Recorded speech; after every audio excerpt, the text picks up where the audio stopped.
Z, faut se laver les mains et bien frotter tout le savon. 30 secondes au moins, plus d'accolade dans la rue et surtout pas de bise. Tu vois, y a pas le choix, en vérité, on est en temps de crise. On a créé le nouveau style, on se salue de loin. Je dirais pas de war chez les gens si j'ai besoin de rien. Y a pas de panique, mais la mort, je n'ai plus de près. Jean-Michel est mort, ça fait 2 jours qu'il repose en paix. On est le centre Covid à côté pour les patients atteints du Covid. C'est un centre qui accueille des personnes qui sont à la rue dans un centre d'hébergement d'urgence, qui sont diagnostiquées Covid-19 ou testées positifs. Et donc du coup on les isole dans ce centre le temps de la guérison. C'est des restaurateurs qui nous ont donné des invendus, 3 camions de produits à cuisiner, et on a nos frigos qui sont pleins, donc on vient dépanner les collègues Aurore des grands voisins. Ici on est aux grands voisins et on a réallumé toutes nos cuisines pour pouvoir produire plus de repas.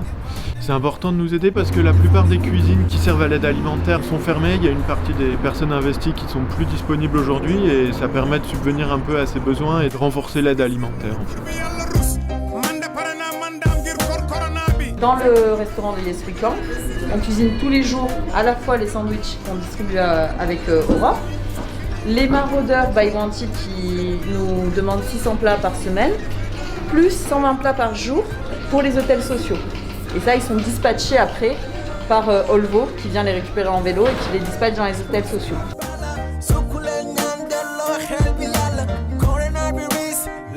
En fait, on avait déjà fait beaucoup d'événements, de restaurants éphémères avec Yes We Can.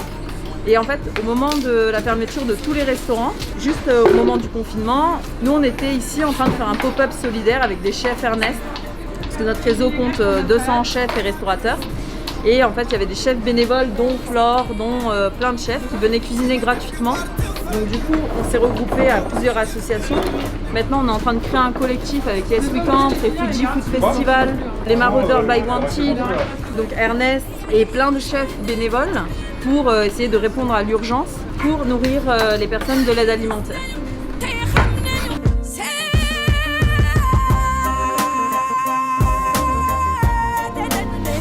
Je suis cuisinière, je n'ai plus de travail parce que je suis traiteur, du coup tous les contrats ont été annulés. Donc voilà, je viens bénévolement travailler ici. Et en fait, le truc c'est qu'on fait avec des dons, donc ce qui est difficile c'est de gérer les dates de péremption. Là on avait, je sais pas, 500 kg de mozzarella qui périment demain. Du coup on a cuit une partie pour pouvoir la garder plus longtemps. Là on a fait des fruits aussi. On essaye de faire des plats quand même équilibrés. Là, on a un parmentier de bœuf avec petite salade qui va accompagner le plat.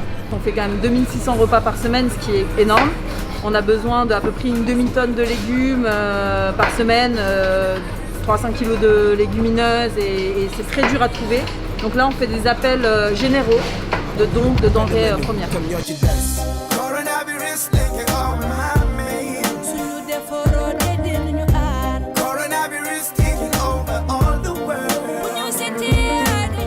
Alors ce soir, on va avoir une 50aine de personnes qui vont participer à la maraude mobile, c'est-à-dire les personnes qui vont être en maraude dans les voitures pour aller distribuer les repas aux sans-abri.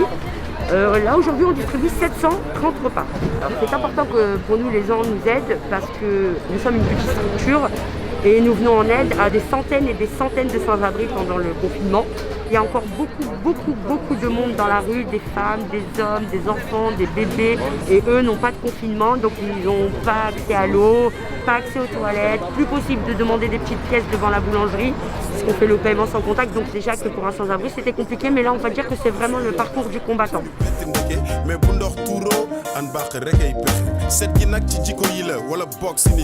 Bien sûr, ça nous fait plaisir. Déjà, c'est même pas pour la bouffe ou quoi que ce soit, c'est déjà le contact humain.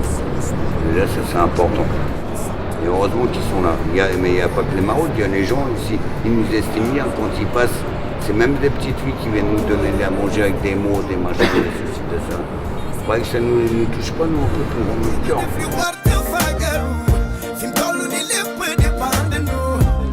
Ça, c'est encore un merguez, là, celui-là. D'accord. Il n'y a qu'un seul porc, j'ai mis. C'est celui qui a l'écriture bleue. D'accord. Ça, on va te les amener. Ouais, c'est bien. C'est gentil, vraiment. Ah, on essaye. Je te remercie, c'est gentil. Vas-y. Merci. Et là, c'est les lieux d'accueil, s'il y a besoin. Tu as les arrondissements qui sont là ? Oui. Pour manger, pour dormir. En bon, pour manger, pour dormir. Voilà. La distribution de paniers repas, donc c'est des regroupements, ils sont entre eux, ça leur permet déjà de ne pas être seuls, parce que quand on est à la rue, un gros problème c'est la solitude qui se met en place aussi. On leur a donné quelques fiches avec des adresses de points d'accueil, de lieux où ils peuvent bénéficier de repas le reste de la semaine, parce que nous on passe que le vendredi. Voilà, j'espère que ce sera suffisant.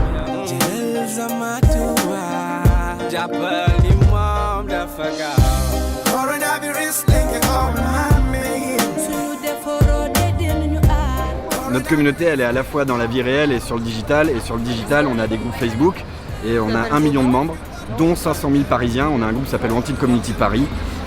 Et dans ces 500 000 Parisiens, il y a des gens qui deviennent bénévoles pour faire des actions sur le terrain. Et pendant la crise sanitaire, je pense qu'on a à peu près 80 à 100 personnes engagées.